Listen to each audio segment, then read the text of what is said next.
राम राम प्यारे विद्यार्थियों, स्वागत है आपका संजीव सर की केमिस्ट्री के अंदर। तो जैसे आपने हमारी पुरानी वीडियो देखी उसके अंदर हमने पढ़ा था एलिवेशन इन बॉइलिंग पॉइंट। तो आज हम डिस्कस करेंगे डिप्रेशन इन फ्रीजिंग पॉइंट। तो डिप्रेशन इन फ्रीजिंग पॉइंट का मतलब क्या होता है? इसका मतलब होता है भी जो फ्रीजिंग पॉइंट एक्चुअल है उस फ्रीजिंग पॉइंट से क्या हो जाना, थोड़ा सा डिक्रीज आ जाना, उसको हम क्या बोलते हैं? डिप्रेशन इन फ्रीजिंग पॉइंट बोलते हैं। तो फ्रीजिंग पॉइंट क्या होता है? वैसे तो आपने पढ़ा होगा भी जब लिक्विड क्या हो जाता है, सॉलिड के अंदर चेंज हो जाए उसको हम क्या बोलते हैं? फ्रीजिंग पॉइंट बोलते हैं। लेकिन जो एक्चुअल के अंदर जो हमारी डेफिनेशन है वो क्या बोलती है भाई? The freezing point of a substance may be defined as the temperature at which vapour pressure of the substance in liquid. जो सब्सटेंस क्या है लिक्विड फेज के अंदर है उसका जो वेपर प्रेशर है इक्वल हो जाता है किसके साथ? सॉलिड फेज के साथ। तो उसको हम क्या बोलते हैं? फ्रीजिंग पॉइंट बोलते हैं। क्या बताया हमने भी? जब क्या हो जाता है वेपर प्रेशर किसी भी सब्सटेंस का लिक्विड फेज का सॉलिड फेज के बराबर हो जाए उसको हम क्या बोलते हैं? फ्रीजिंग पॉइंट बोलते हैं। और ये दोनों के दोनों क्या होता है? अभी इक्विलिब्रियम के अंदर होता है, उसी को हम क्या बोलते हैं? फ्रीजिंग पॉइंट बोलते हैं। फ्रीजिंग पॉइंट पे एक्चुअल होता क्या है? दोनों फॉर्म एग्जिस्ट करती है, सॉलिड भी लिक्विड भी। जैसे आप लोग आपको पता होगा कि 0 डिग्री सेल्सियस की बात करें हम या 273 केल्विन की बात करें तो इसके ऊपर क्या होगा बच्चों? इसके अंदर क्या होता है? जो हमारी हम कहते हैं आइस बनना स्टार्ट होती है। तो ये हमारा फ्रीजिंग पॉइंट है, इसको हम क्या बोलते हैं? मेल्टिंग पॉइंट भी बोल सकते हैं और फ्रीजिंग पॉइंट, दोनों एक ही चीज होती है। अब इसके अंदर क्या करेगा? जो सॉलिड और लिक्विड दोनों की फॉर्म एग्जिस्ट करेंगी, लेकिन जैसे ही 0 डिग्री से क्या हो जाएगा? टेम्परेचर लेस हो जाएगा। टेम्परेचर लेस होता है तो हमारी क्या आनी स्टार्ट हो जाएगी? सॉलिड स्टेट आनी स्टार्ट हो जाती है। और जैसे ही हमारा 0 डिग्री से अबव जाता है टेम्परेचर तो क्या होगा? अबव जाता है तो लिक्विड फेज आ जाती है और कम होता है और तो सॉलिड फेज होती है। तो हम देखते हैं भी डिप्रेशन इन फ्रीजिंग पॉइंट। तो डिप्रेशन इन फ्रीजिंग पॉइंट को देखने के लिए आप लोग क्या कीजिए, देखिए यहाँ पर ये ग्राफ बना हुआ है, ग्राफ की प्लॉटेशन की हुई है, इसको ध्यान से समझिए, आपको सभी चीजें समझ में आएंगी। जो हमने राउट्स लॉ पढ़ा था, जो हमने depression freezing depression elevation in boiling point पढ़ा था, वो सारे के सारे क्या है? एक दूसरे से सिमिलर हैं। तो देखिए इसके अंदर क्या होगा हमारा? जो हमने ग्राफ प्लॉट किया है वो किसके एक्सिस, वाई एक्सिस के अलोंग तो हमने क्या लिया है? वेपर प्रेशर लिया है। और जो एक्स एक्सिस के अलोंग है टेम्परेचर लिया है। अब इसके अंदर होता क्या है हमने पहले ही बताया, वैसे आपको समझना है भाई। हमारे पास क्या था? एक प्योर सोलवेंट है। प्योर सोलवेंट है तो उसका वेपर प्रेशर क्या होता है? आप लोगों को सभी को पता है। जो वेपर प्रेशर है उसका क्या होगा? हाइयर होगा। मतलब जो वेपर फॉर्म के अंदर क्या होंगे? वेपर्स ज्यादा मौजूद होते हैं किसके अंदर? सोलवेंट के अंदर। तो सोलवेंट का हमेशा, प्योर सोलवेंट है उसका वेपर प्रेशर हमेशा क्या होता है? ज्यादा होता है। लेकिन जैसे ही मैं इसके अंदर क्या कर देता हूं, इसके अंदर जो हमारा क्या है? प्योर सोलवेंट है, इस प्योर सोलवेंट के अंदर हमने बच्चों क्या ऐड कर दिया? इसके अंदर हमने नॉन वोलेटाइल सोल्यूट ऐड कर दिया। तो इसके अंदर जब नॉन वोलेटाइल सोल्यूट ऐड किया तो क्या होगा? तो कोई ना कोई क्या कर लेगा? यहाँ पर इनको, इसके सरफेस को क्या कर लेगा? कवर कर लेगा। अब जब इसका सरफेस कवर हो गया तो जो फॉर्म के अंदर जा रहे थे, कौन से जा रहे थे? जो हमारे वेपर इस फॉर्म के अंदर जा रहे थे वो क्या हो जाते हैं? उनके अंदर क्या हो जाती है? कमी आ जाती है। पहले तो जा रहे थे अब कम हो गए। एलिवेशन इन बॉइलिंग पॉइंट के अंदर भी हमने सेम चीज पढ़ी थी। और ये क्या था? ये हमारा सॉल्यूशन है, सॉल्यूट ऐड करने के बाद तो इसका वेपर प्रेशर क्या होगा? डिक्रीज हो गया। लेकिन ये सेम केस है किसके अंदर? फ्रीजिंग पॉइंट के अंदर, डिप्रेशन के अंदर। अब इसका वेपर प्रेशर कम हो गया। वेपर प्रेशर कम हो गया तो ये क्या हो गया? सॉलिड की तरफ जाने लग गया।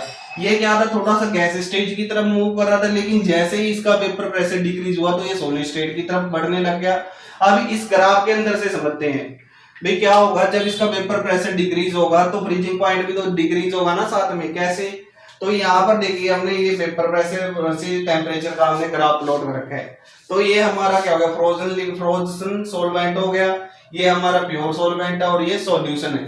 तो इसके अंदर हमने क्या किया बच्चों? देखिए जो प्योर सोलवेंट है उसका वेपर प्रेशर आप लोगों को पता है हाइयर ही है, ठीक है। तो इस पॉइंट के ऊपर क्या होगा? जो ये वाला पॉइंट है ये इसका क्या है? फ्रीजिंग पॉइंट है। मतलब इस पॉइंट के ऊपर जो हमारा सी से जब हम क्या करते गए? टेम्परेचर डिक्रीज करते गए, इसको जब हम यहाँ से मूव करेंगे ऐसे तो देखिए जो हमारा वेपर फेज थी वो क्या होने लगी? फ्रीज होने लगी। फ्रीज होके कहां पर आगे? इस पॉइंट के ऊपर आगे। और इस पॉइंट के ऊपर आने के बाद क्या हुआ? हमें क्या मिलने लग गया? हमें सॉलिड स्टेट मिलने लग गई। अब जैसे और अब आएंगे तो ये सारे का सारा क्या है, हमारा जो सॉल्वेंट है वो क्या हो गया, फ्रीज हो चुका है। तो फिर हम दूसरी बात करें, जब जैसे ही मैंने नॉन वोलेटाइल सोल्यूट ऐड किया तो क्या होगा, देखिए इसका वेपर प्रेशर किसी पॉइंट पे देखिए तो उसका जो सॉल्वेंट है, सॉल्वेंट के अंदर नॉन वोलेटाइल सोल्यूट ऐड कर दिया तो उसका वेपर प्रेशर डिक्रीज हो गया। और जैसे ही हम टेम्परेचर को डिक्रीज करते आए, डिक्रीज करते गए तो हमें क्या मिला, इस पॉइंट के ई पॉइंट के ऊपर आके हमें क्या मिला, हमें दोबारा से क्या मिल गई, फॉर्म मिल गई हमें, जो सॉल्यूशन की फॉर्म थी वो कैसी आ गई, सॉलिड फॉर्म के अंदर आ गया। और यहाँ पर ध्यान रखना बच्चों, आप पढ़ोगे भी भाई इसके अंदर क्या होता है, जो सॉल्वेंट है वही हमारा क्या होता है, सॉलिड फेज के अंदर आता है और सॉल्यूट नहीं। तो यहाँ पर आने के बाद देखिए जो एक्चुअल था हमारा, जो ये हमने डॉटेड लाइन यहाँ से दिखा रखी है, तो ये पहले किसका था फ्रीजिंग पॉइंट, आप देख रहे थे ये फ्रीजिंग पॉइंट था प्योर सॉल्वेंट का। लेकिन जैसे ही हमने क्या कर दिया, इसके अंदर नॉन वोलेटाइल सोल्यूट ऐड किया, तो जैसे टेम्परेचर को डिक्रीज करते गए तो इसका जो फ्रीजिंग पॉइंट है वो इस पॉइंट पे आके मिला। तो इस पॉइंट को हम डिनोट करते हैं किससे, टी नोट से। और ये टी नोट किसका फ्रीजिंग पॉइंट है, ये फ्रीजिंग पॉइंट है सॉल्यूशन का। देखिए हमने क्या बताया, एक बार दोबारा से सुनिए भाई, ये प्योर सॉल्वेंट था, इसका वेपर प्रेशर ज्यादा है। अब इसके अंदर नॉन वोलेटाइल सोल्यूट ऐड कर दिए, सोल्यूट के पार्टिकल हमने ऊपर सरफेस के ऊपर दिखा दी, वैसे थ्रू आउट दी सोल्यूशन होंगे तो इसके अंदर दिखा दी, तो क्या हो गया, जो वेपर प्रेशर था वो आप लोग देख रहे होंगे डिक्रीज हो गया। अब डिक्रीज हो गया तो इसका मतलब जो इसका फ्रीजिंग पॉइंट था वो भी डिक्रीज हो, क्योंकि ये क्या हो गया, अब ये तो गैसियस फेज के अंदर जा रहा था, अब जैसे ही नॉन वोलेटाइल सोल्यूट ऐड कर दिया तो ये थोड़ा सा क्या हो गया, ये सॉलिड की तरफ मूव करने लग गया। तो वही चीज हमें याद दिखा रहे हैं भी, ये क्या था हमारा, आप लोगों ने ये दोनों पढ़ चुके हैं, ये चीज हमारे लिए थोड़ी सी नहीं है, ये हमने पहले ही पढ़ चुके हैं भाई। प्योर सॉल्वेंट है उसका वेपर प्रेशर हमेशा ज्यादा होता है, और जो हमारा क्या होगा, जो हमारा सॉल्यूशन है उसका वेपर प्रेशर कम होता है। तो हमने क्या किया, हमने टेम्परेचर को डाउन करना स्टार्ट कर दिया, इस तरफ से बढ़ते गए हम, जैसे इस तरफ सी से हम बी की तरफ आ रहे हैं तो इसका जो क्या आता है फ्रीजिंग पॉइंट है वो बी पॉइंट के ऊपर आ गया। बी पॉइंट को हमने नोट कर लिया, टी से टी क्या हमारा फ्रीजिंग पॉइंट वो प्योर सॉल्वेंट। अब नॉन वोलेटाइल सोल्यूट था जिसका वेपर प्रेशर पहले डिक्रीज था, अब डिक्रीज था तो इसके अलावा हम मूव करते गए तो हमें कहां पर आकर मिला, हमें यहाँ पर आकर मिलता है ये चीज। तो यहाँ पर आके मिला तो ये क्या हो गया, इन दोनों के बीच का जो डिफरेंस आएगा, डिफरेंस क्या आएगा, ये टेम्परेचर ज्यादा है ये कम है, तो हमारा T F, delta T F का मतलब क्या होगा बच्चों, ये होगा हमारा डिप्रेशन इन किसके अंदर, फ्रीजिंग पॉइंट के अंदर, किसके बराबर आएगा, टी माइनस टी नोट। तो ये किसकी क्या है, ये हमारा ये है डिप्रेशन इन फ्रीजिंग पॉइंट। तो ये हमें मिलता है क्या, डिप्रेशन इन फ्रीजिंग पॉइंट। और आप लोगों को पता ही हो, अभी पहले भी करवाया था हमने, जो डेल्टा टी एफ है वो किसके डायरेक्टली प्रोपोर्शनल होगा, वो होता है हमारा मोलैलिटी के, मोलैलिटी के डायरेक्टली प्रोपोर्शनल। और इसको हटाने के लिए जब हम क्या लगाते हैं, कांस्टेंट लगा देते हैं, उसका नाम देते हैं हम के एफ का। तो इससे हमें पता लगता है भी जो क्या है, ये नेचर के ऊपर डिपेंड नहीं करके किसके ऊपर डिपेंड करता है, अमाउंट के ऊपर डिपेंड करता है। तो इसीलिए हम कहते हैं भी जो डिप्रेशन इन फ्रीजिंग पॉइंट है वो क्या है, कोलिगेटिव प्रॉपर्टी है। तो आगे हम इसका फिजिकल सिग्निफिकेंस देखेंगे, physical significance of molar depression constant. इसके अंदर क्या होगा बच्चों, हमारे पास अभी हमने फॉर्मूला कैलकुलेट करा था, क्या किया, delta T F is equal to K F into में एम। डेल्टा टी एफ हमारा क्या होता है, डेल्टा टी हमारा क्या था, depression in freezing point. K F को हम क्या बोलते हैं अभी, मोलर डिप्रेशन कांस्टेंट, या हम क्या बोलते हैं इसको, और क्रायोस्कोपिक बोलते हैं, क्या बोलते हैं, क्रायोस्कोपिक कांस्टेंट। जो हमारा क्या होता है, एम क्या है, एम आप सभी को पता होगा, ये होती है हमारी मोलैलिटी, ये हमारी क्या आ गई, मोलैलिटी आ गई। तो फिजिकल सिग्निफिकेंस का मतलब क्या होता है, क्या मतलब है इसका, तो इसका मतलब है भी जो हमने वैल्यू ली थी उसको हम एक बार क्या मान लेते हैं, एक मान लेते हैं। जैसे हम बात करें किसकी, हम बात कर रहे हैं अभी किसकी, एम की। अब मोलैलिटी है, मोलैलिटी हम बंद करते हैं, बंद का मतलब क्या हो गया इसके अंदर, बंद का मतलब ये अभी जो हमारी मोलैलिटी का था उसके अंदर हमने क्या कर दिया, अभी 1 mole of solute dissolved 1000 gram of solvent के अंदर, तब क्या हो गया, 1 मोल हमने क्या कर दिया 1000 ग्राम के अंदर डिसॉल्व किया, तो उसकी क्या आ गई, मोलैलिटी 1 मोल आ गई, 1 मोल आ गई। तो अब इसकी वैल्यू यहाँ पर पुट कर दी हमने, इसको इक्वेशन 1 मान लेते हैं, इसकी इक्वेशन 1 मान लेते हैं, तो क्या आ गया, तो ये डेल्टा टी हमारा आ जाता है किसके बराबर, के एफ के बराबर। तो इसी को हम बोलते हैं कि क्या मोलर डिप्रेशन कांस्टेंट क्या हो गया, डेल्टा टी के बराबर आ गया। इसका मतलब अब क्या हुआ भाई, ये दोनों किसी के ऊपर डिपेंड नहीं कर रहे, ये क्या हो रहे हैं, मतलब कि number of moles of solute dissolved 1000 gram of water. इसका मतलब क्या, हमने अलग अलग सॉल्यूशन लिए, सारे के सारे क्या लिए, 1 मोल लिए, लेकिन अलग अलग चीजें ले रहे हैं। एक बार हमने ग्लूकोज ली, एक बार सुक्रोज ली, एक बार यूरिया लिया, लेकिन जो इसका क्या था डिप्रेशन इन फ्रीजिंग पॉइंट था वो हमेशा वाटर के केस में सेम आ रहा है। हम बात कर रहे हैं solvent as a water, water के अंदर हमने क्या करा, ग्लूकोज ऐड की, सुक्रोज ऐड करी, यूरिया ऐड किया। तो इसके अंदर फिर डालने के बाद देखा भी, यदि ये नेचर के ऊपर डिपेंड करता, ध्यान से देखना, यदि ये इनके नेचर के ऊपर डिपेंड करता भी, ये ग्लूकोज है, ये सुक्रोज है, ये यूरिया है, तो क्या होता, इसके अंदर क्या होता, ये चेंजेस आते। लेकिन ये डिपेंड कर रहा है किसके ऊपर, इसके ऊपर डिपेंड कर रहा है बच्चों, क्योंकि ये सारी की सारी क्वांटिटी क्या है, 1 मोल है, 1 मोल है। 1 मोल का मतलब क्या हो गया भी, ये नेचर के ऊपर डिपेंड ना करके किसके ऊपर डिपेंड करता है, अमाउंट ऑफ सोल्यूट पे डिपेंड करता है। तो इससे भी प्रूव होता है भी जो हमारा क्या है, जो हमारा डिप्रेशन इन फ्रीजिंग पॉइंट है वो क्या होता है, एक कोलिगेटिव प्रॉपर्टी। और कोलिगेटिव प्रॉपर्टी याद होनी चाहिए भी आपको, किसको बोलते हैं भी, जो क्या करें नेचर के ऊपर डिपेंड ना होके किसके, अमाउंट ऑफ सोल्यूट के ऊपर डिपेंड करें। अब हम देख रहे हैं thermodynamic calculation of molar depression constant. भाई थर्मोडायनेमिकली इसको कैसे रिलेट करते हैं हम, तो वो चीज देखिए, जो हमारा डेल्टा के एफ है वो किसके बराबर आता है, आर टी टी नॉट का स्क्वायर 1000 इनटू में delta fusion, delta H of fusion, energy of fusion. ये किस प्रकार से रिलेशन आया भी, ये थर्मोडायनेमिक कैलकुलेशन किया है, हमारा डेरिवेशन इसका कोई काम का नहीं, लेकिन ये फॉर्मूला जरूर काम का, क्योंकि यहाँ से न्यूमेरिकल आते हैं डायरेक्टली। तो क्या है, आर हमारा क्या होता है, आर हमारा रियल गैस कांस्टेंट है बच्चों, जो टी नॉट है, अब ये ध्यान से देखना, डेल्टा टी नहीं है, ये डेल्टा टी नॉट है। टी नॉट का मतलब freezing point of pure solvent. याद कीजिए ग्राफ के अंदर जो हमारा पहला इस तरफ आ रहा था, जो प्योर सोलवेंट का था वो क्या था, डेल्टा टी था। फिर हमारा डेल्टा एंथैल्पी ऑफ फ्यूजन क्या होता है, ये लेटेंट ऑफ हीट होते हैं। लेटेंट हीट का मतलब भाई हमें पता नहीं लगता वो हीट कहां पर जा रही है, लेकिन वो होती क्या है एक्चुअल, जैसे वाटर हमारा बॉईल कर रहा है। अब ये तो है नहीं भी 100 डिग्री के ऊपर सारे का सारा वाटर क्या हो गया, एकदम बॉईल हो गया, नहीं। जो वेपर स्टेट के अंदर जा रहे हैं तो वो कौन सी एनर्जी लेके जा रहे हैं, वो जो हीट लेके जाते हैं वो कौन सी हीट लेके जाते हैं, लेटेंट हीट को लेकर जाते हैं। इसका फॉर्मूला क्या होता है, molar latent heat of fusion by में मोलर मास ऑफ किसका, सब्सटेंस का, जिस भी सब्सटेंस का आप कैलकुलेट कर रहे हैं। तो ये कैसे निकालते हैं, वाटर के केस के अंदर देखते हैं। जो हमारा टी है, टी नॉट की वैल्यू कितनी लेके चलते हैं, 273 केल्विन लेके चलते हैं, हमारा जो स्टैंडर्ड है। जो इसकी नोटेशन होती है 1.987, देख लेते हैं एक बार कितनी, 1.8 कैलोरी पर केल्विन पर मोल। ये हमारी क्या आती है भाई, वैल्यू आती है किसकी, आर की, जो स्टैंडर्ड है। फिर हम बात करते हैं डेल्टा ऑफ एच फ्यूजन की, जो हमारी एंथैल्पी ऑफ फ्यूजन है वो किसके बराबर आती है, वो वैल्यू आती है हमारी किसके, 80 के। तो इसकी वैल्यू हम 80 रखते हैं। तो जब इस फॉर्मूले के अंदर पुट किया हमने, के एफ की वैल्यू निकाली हमने, तो के एफ की वैल्यू कितनी आ रही है बच्चों, तो देखिए आर की वैल्यू कितनी होगी, 1.987 हो चुकी है। फिर इसकी वैल्यू कितनी होगी, 273 केल्विन रखते हैं, इसका स्क्वायर करेंगे, और बाई में क्या होगा, बाई में 1000 इनटू में क्या, डेल्टा एच कितना आ गया हमारा, 80 आ गया। जब इसको कैलकुलेट किया जाता है बच्चों, तो ये कितनी वैल्यू आती है, इसकी वैल्यू आती है अप्रोक्सीमेटली 1.86 केल्विन पर किलोग्राम पर मोल। तो ये वैल्यू निकल के आती है, जो हमारी क्या आ रही थी, वाटर के केस में आ रही थी, जब हमारा वाटर सॉल्वेंट था। तो ये वाटर की ही कैलकुलेट की हमने, ये किसका पॉइंट है, फ्रीजिंग पॉइंट है, वाटर का है।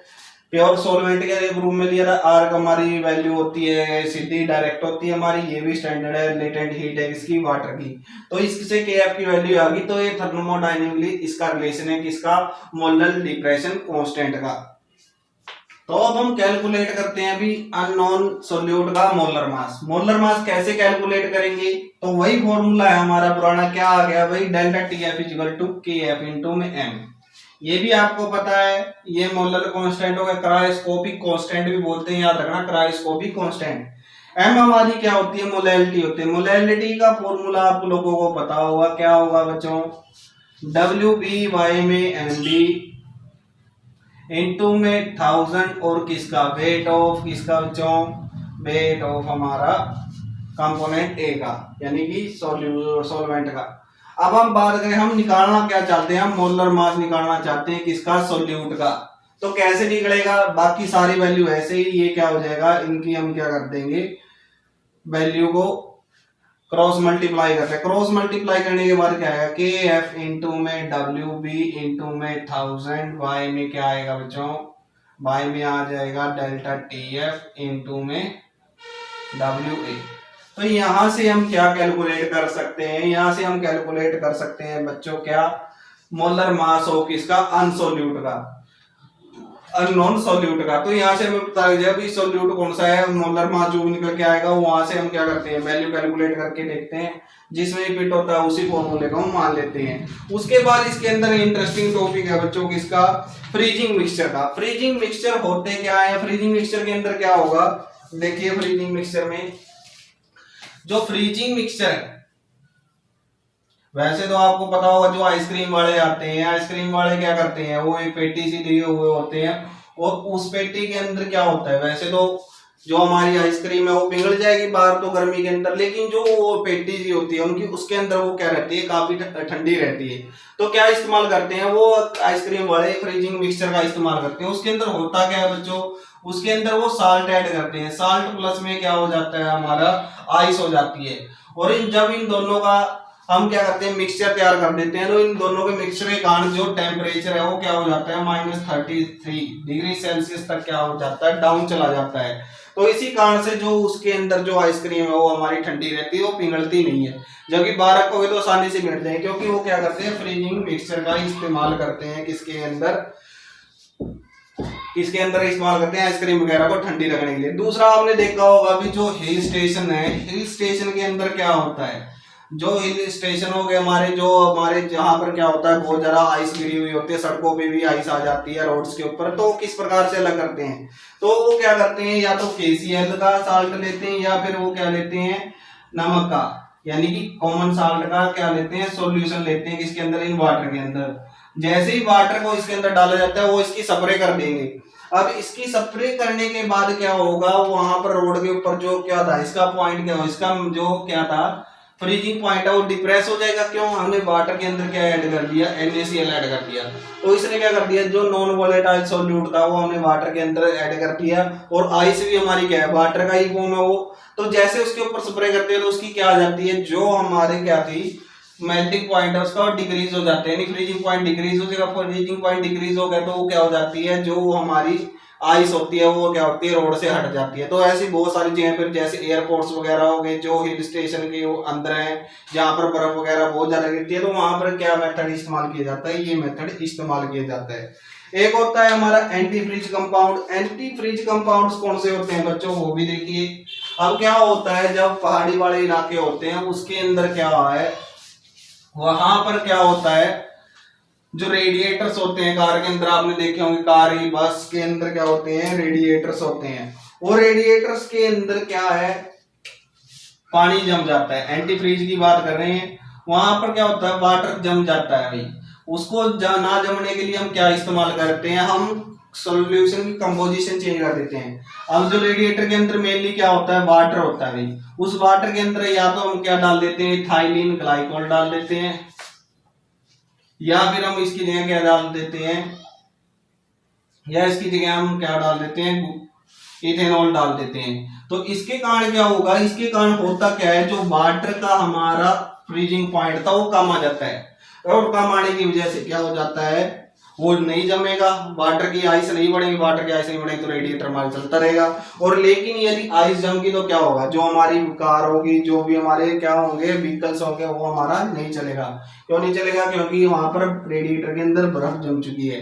और इसको ना जमने के लिए हम क्या करते हैं, इथाइलिन ग्लाइकोल या इथेनॉल डाल देते हैं, ताकि क्या हो, ये एंटी फ्रीज मिक्सचर बन जाए। इसके बाद हम देखते हैं बच्चों न्यूमेरिकल के अंदर बोल रहा है क्या, वही बात है, हमारी सिंपल सा फंडा है भाई, सब कुछ गिवन होता है, बस आपको ये पता होना चाहिए न्यूमेरिकल आया कहाँ से है, इसके अंदर गिवन क्या है, और फॉर्मूला आप लोगों को पता होना चाहिए। तो सबसे पहले हम बात करते हैं भाई, क्या इन्होंने कहा है भाई 45 ग्राम ऑफ इथाइलिन ग्लाइकोल, ठीक है, मिक्स इज मिक्स्ड विद किसके 6 100 ग्राम्स ऑफ वाटर, यानी कि यहाँ पर सोलवेंट क्या हो गया हमारा, सोलवेंट वाटर हो गया। और सोलवेंट को हम किससे डिनोट करते हैं, WA से डिनोट करते हैं। कितना आ गया, 600 ग्राम। अब ये ग्राम के अंदर सोलवेंट दे रखा है, इसका मतलब हम मोलैलिटी कैलकुलेट करते हैं। और इसके अंदर क्या है बच्चों, और इसके अंदर दे रखा है अभी जो WA है हमारा, वो कितना दे रखा है, WB है, सोल्यूट को हम B से लेते हैं, वो कितना है 45 ग्राम से। और हमें वो पता होना चाहिए भी क्या है, जो MA है, MA कहां से लेके आएंगे, पहले फॉर्मूला लिख देते हैं। यहाँ पर फॉर्मूला क्या था हमारा, delta T is equal to TF is equal to KF into में मोलैलिटी का ही लिख लेते हैं WB बाय में MB इंटू में 1000 बाय में क्या WA। यहां से जो जो हमें वैल्यू है डेल्टा TF हमें कैलकुलेट करना है, क्योंकि पूछा गया डिप्रेशन इन फ्रीजिंग पॉइंट। इसका मतलब बाकी चीज गिवन होनी चाहिए। तो देखिए इसके अंदर क्या क्या है। अब इसने क्या बता रखा है, WB कितना है हमारा, कैलकुलेट कर दिया। MB देखिए कितना आएगा, ये कैलकुलेट कीजिए, C2H6O2। इसका क्या फॉर्मूला बनता है भी, इस तरह से ये क्या होता है, फॉर्मूला डिनोट करते हैं इसको। तो कितना आ जाएगा, 12 दूनी 24, 6 और ये क्या आ जाएगा 32, तो कितना आ गया 632 टू 62, तो ये आ गया हमारा 62। तो इसके अंदर ये वैल्यू हमने क्या रख दी, इसके अंदर रख देंगे 62, ये आ गया हमारा। और इसके अंदर क्या कैलकुलेट करना है हमने, वो देखिए बच्चों। और जो वाटर का KF है भाई, वो इसने गिवन नहीं ले रखा, तो वो भी NCERT की बुक में गिवन मिलेगा आपको। उस KF की वैल्यू होती है हमारी कितनी, अभी कैलकुलेट करके हटे थे हम, क्या 1.86 इंटू में केल्विन पर मोल किलोग्राम्स के अंदर, केल्विन किलोग्राम पर मोल के अंदर। तो ये चीजें हमें गिवन है, अब इसके अंदर पुट ही करनी है, और तो कुछ भी नहीं है भाई। और ये वैल्यू भाई यहाँ पर दे रखी है, और नहीं तो आपको क्या है, जब भी क्वेश्चन आपको मिलता है तो सारी की सारी वैल्यू आपको दी हुई होंगी, सिर्फ एक मिस करेगा उनमें से। तो ये फॉर्मूला, इस फॉर्मूले के अंदर सिंपली पुट कीजिए, delta TF is equal to क्या आ जाएगा 1.86 इंटू में WB कितना है हमारा 45 ग्राम, नीचे वाला 62 इंटू में 1000 बाय में 600। तो इसको कैलकुलेट करने के बाद हमारा सारी कैलकुलेशन के बाद क्या आएगा, वो आएगा हमारा 2 इंटू में 2.5।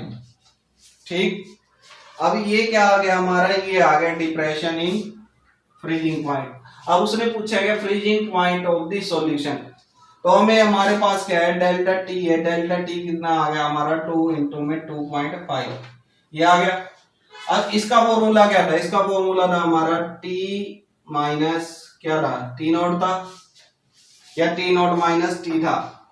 तो ये रहा हमारा भाई क्या, T नॉट माइनस T। क्यों, T नॉट हम किससे डिनोट कर रहे थे, सोलवेंट के लिए डिनोट कर रहे थे, और ये हमारा क्या है T है, ये हमारा सॉल्यूशन का होता है। सॉल्यूशन का वैसे भी आप देख सकते थे प्योर सोलवेंट का ज्यादा है और उसका कम है, सॉल्यूशन का कम है। किसके बराबर है, डेल्टा T, और डेल्टा TF की वैल्यू कितनी है हमारी 2 इंटू में 2.5। हमने क्या किया है, जो डेल्टा TF है उसका फॉर्मूला यहाँ पर पुट कर दिया। उसका फॉर्मूला क्या था, T नॉट माइनस में T, तो इसकी जगह ये हमने क्या कर दिया, यहाँ पर पुट कर दिया। और इसकी वैल्यू कितनी होती है प्योर सोलवेंट की, आपको पता होना चाहिए। वाटर का बॉइलिंग पॉइंट कितना है, और हमेशा केल्विन में लेके चलना है, जो कितना आएगा 273.15 केल्विन माइनस T, और ये भी केल्विन में ही है भाई बच्चों, T.5। तो इसकी T की वैल्यू कितनी आ जाएगी, परली तरफ ये जाके क्या हो जाएगा, प्लस का साइन हो जाएगा, और इसकी वैल्यू कितनी आएगी 2 इंटू में, ये परली तरफ जाएगा, ये परली तरफ जाएगा, इधर माइनस का आएगा। और डिप्रेशन कांस्टेंट क्या होता है हमारा, इससे कम आएगा ये, तो कितना आ जाएगा, इसको इधर लेके गए, इसको इधर लेके गए, 273 में से 15 में से हमने क्या घटा 2.25 घटा दिए। तो इसकी वैल्यू कितनी आई बच्चों, इसकी वैल्यू आती है हमारी 27.0 इंटू 9 केल्विन। तो ये डेल्टा हमारी किसकी, इसकी वैल्यू कितनी आई है हमारी 270.9 केल्विन, और ये कितना आया था 2.25। आई थिंक आपको समझ में आ रहा होगा भी ये चीजें हमारी कितनी सिंपल है। हमने क्या किया, जो जो चीजें गिवन थी वो लिख ली, लिखने के बाद फॉर्मूले पुट कर ली, फिर आप लोगों ने बस ये समझना है भी पूछा क्या है और उसके अंदर पुट कर दीजिए। तो एक और न्यूमेरिकल देखिए, देखिए इस टॉपिक का ये लास्ट हमारा क्या है, न्यूमेरिकल्स है। उसके बाद हमने पहले ही लिख दिया है ताकि हम सम टाइम को बचा सके, क्योंकि हमें भी बाद में टाइम चाहिए होता है। और वही हमारा बंटा भी ना रहेगी आपको किसी प्रकार की न्यूमेरिकल्स और थ्योरी के अंदर कोई खतरा ना रहेगी, कोई आपकी इनके अंदर कोई मिस्ट्री, क्योंकि आपके संजीव सर आपको पढ़ा रहे हैं केमिस्ट्री। तो देखिए कैसे है, तो बिल्कुल सिंपल है बच्चों। कैसे रहेगा ये न्यूमेरिकल, बिल्कुल जब कोई भी इसको देखता है ना तो यहीं से कईयों का तो दिमाग खराब होने लग जाता है, क्योंकि जब भी वो परसेंट वाला देखते हैं तो पता नहीं क्या आ गया, और पीछे बाय मास लिख दिया तो पता नहीं क्या। बिल्कुल इजी न्यूमेरिकल से इनको एज्यूम करके मानना होता है और आसान पढ़ते हैं। तो देखिए पहले ही लिख रखे हैं, लेकिन समझिए 5% of solution of cane sugar, यानी कि जो 5% है किसका, सॉल्यूशन का बाय मास, किसका, केन शुगर का, in water has the freezing point 271 kelvin, जिसके अंदर जिसका फ्रीजिंग पॉइंट कितना है, 271 है। मतलब हमने क्या कर दिया, शुगर को वाटर में डिसॉल्व कर दिया, तो उसका जो हमने कैलकुलेट किया क्या, फ्रीजिंग पॉइंट, वो क्या आता है हमारा 271 आया। Calculate the freezing point of 5% glucose of in water. और सेकंड, अब ये सेकंड क्वेश्चन स्टार्ट हो गया, देखो calculate the freezing of the 5% of glucose in water if the freezing point of pure water is कितना है, 273।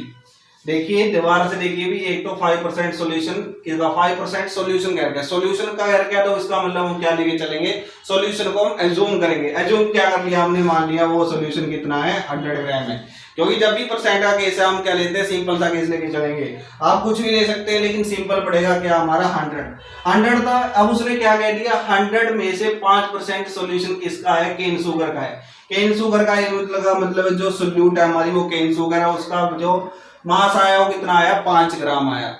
इसका मतलब 5 ग्राम ये सोल्यूट हो गया, सोल्यूशन हमारा 100 ग्राम है, तो कितना आ गया, सोलवेंट आ गया हमारा 95, क्योंकि 100 में से 5 गए तो 95 सोल्यूशन।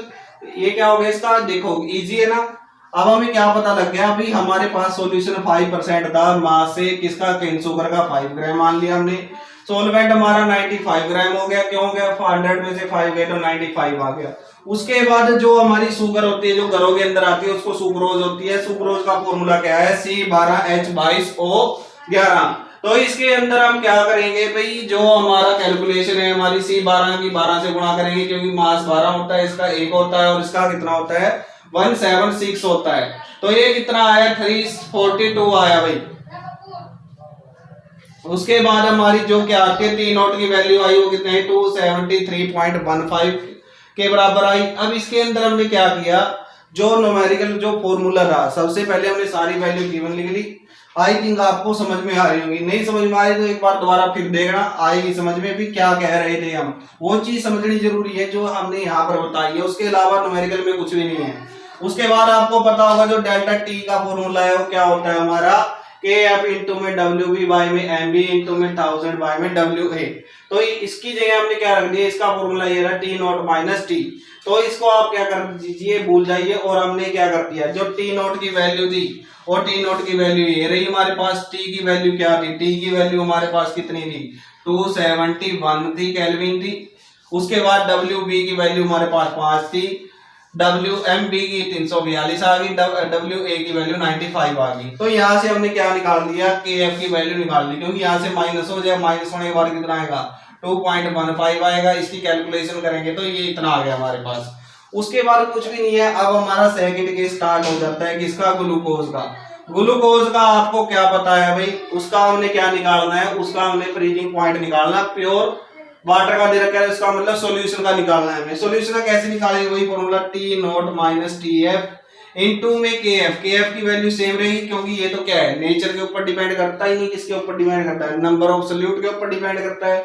WB की वैल्यू कितनी आएगी, हम इसने भी क्या कह दिया, 5 ग्राम कह दिया, तो इसका मतलब हम 5 लेके चलेंगे।